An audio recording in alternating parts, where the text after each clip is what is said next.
Hi, I'm Andrew with Flair, and today I would like to introduce you to the Flair 58X. If you love the bigger portafilter, improved ergonomics, and the faster workflow that the 58 ushered in, but long for the cord-free aesthetic or the all-manual process of the original line of Flair Espresso makers, this is a Flair for you.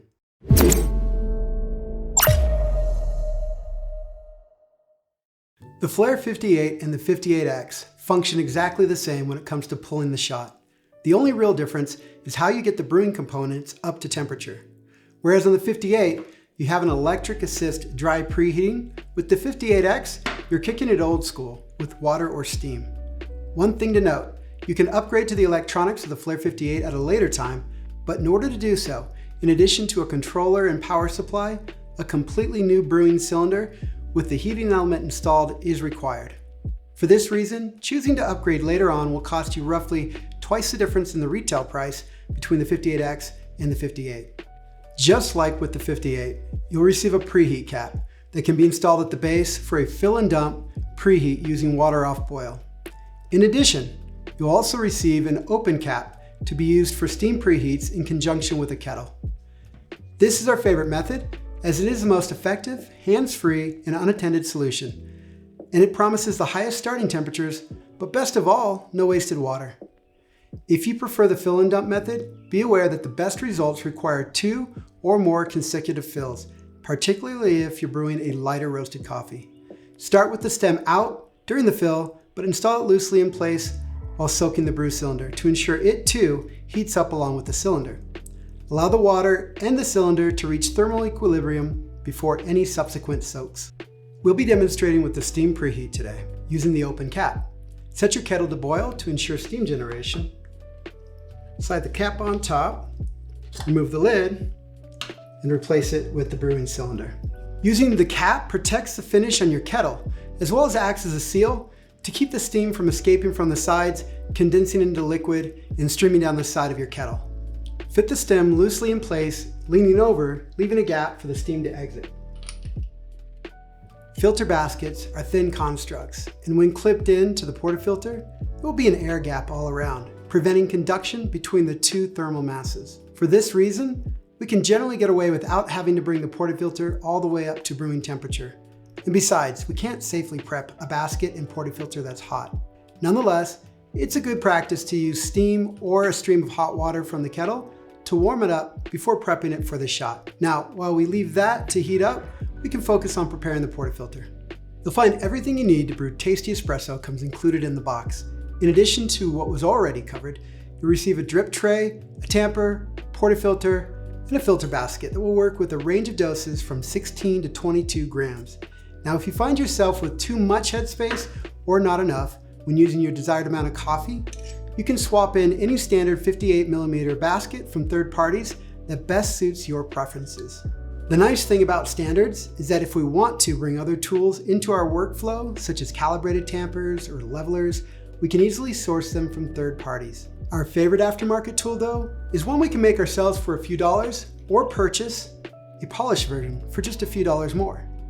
This is what's referred to as a Weiss distribution tool, and its main function is to ensure we have our coffee distributed well across the filter basket prior to delivering a level and firm tamp.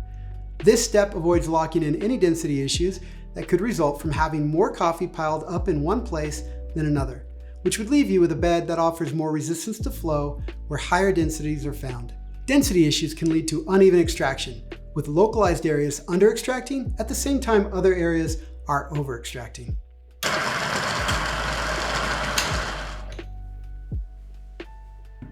I'll start with inserting the wires deep into the basket and making small circles, moving into the center as I go around. And on my second pass, I'm going to go ahead and slowly lift up on those wires. And then after that, I'm going to go north to south, east to west, and just try to make sure with a shallow rake that I'm getting all those grounds well and leveled. And after that, I'll take another look just to make sure that I did a good job of distributing those coffee grounds. And if I need to move it around a little bit more, I'll go ahead and do that first.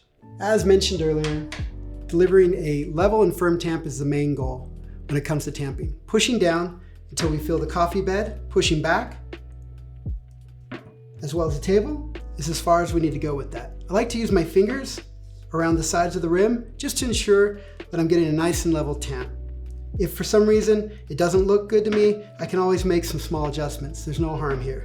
Once you're satisfied with your puck prep, you can opt to place a paper filter or a puck screen on top of the coffee to promote the most even dispersion of water across the surface, as well as to prevent any coffee material from passing up through the fixed dispersion screen and into the brewing cylinder, which ultimately necessitates more frequent cleaning.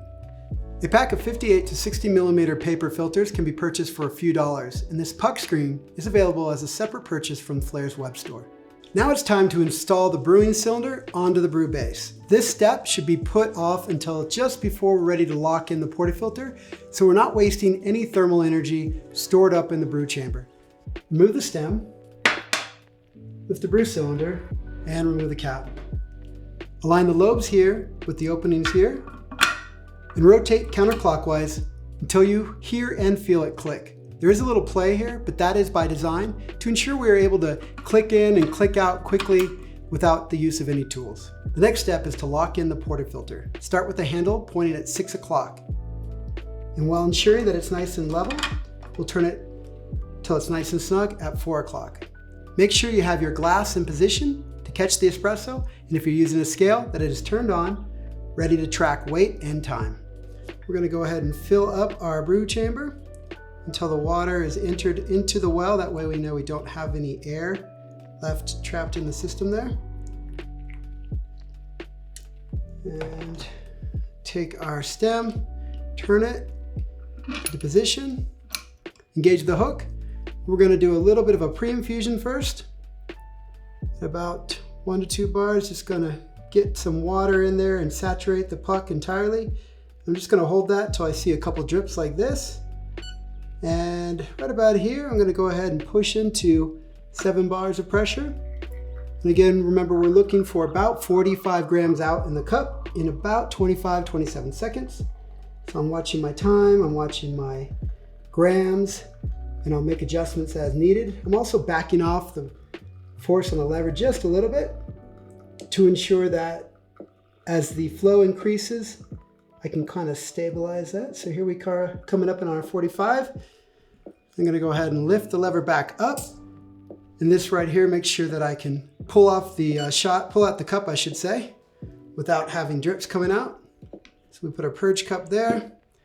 We're gonna go ahead and drop the lever back down. This is making sure that any water that we didn't use for the shot, we can purge back out of the system so that we can take our portafilter back out and not have water splash out on the counter. We'll just keep pushing that down slowly, not too much force. We don't want the water to spray around. And we'll just keep going to the bottom. And at that point, we should probably hear a little bit of air coming through after that last drip. If you don't see or hear the air coming through, it wouldn't be a bad idea to just go ahead and give it another little push. This way we have a nice dry puck, because dry pucks are a lot easier to knock out. And at that point, I can hear the air, so I know that I don't have any water left in the system. So I'm gonna go ahead and grab my knockbox now, and I'll go ahead and unlock this and take it out. So we have the puck screen here, and our options are to either let this cool off so I can pull it out with my fingers, or I like to take a little chance, flip it over and let it fall out. Usually that works well. Then I can go ahead and knock that out nice and dry. So at this point, if I'm going to go ahead and brew for somebody else, I want to retain the heat that I have in this portafilter. So I'm not going to rinse this underwater. I'm just going to take a dry towel, and I'm going to make sure that I get any moisture that's left in there, any coffee grounds out, and then that way I can go ahead and prep that basket for another shot. If you know you're going to be pulling back-to-back shots for somebody else in the house, or if you like a quad, you might want to buy yourself another portafilter, or at least just another basket.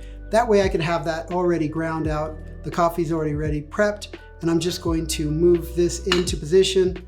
I can lift this back up, and then again, unlock and fill this again. If I do this quick enough, I won't have to actually pull this off and preheat it again. But of course, it doesn't take that long to snap it out, put it over here, preheat it again.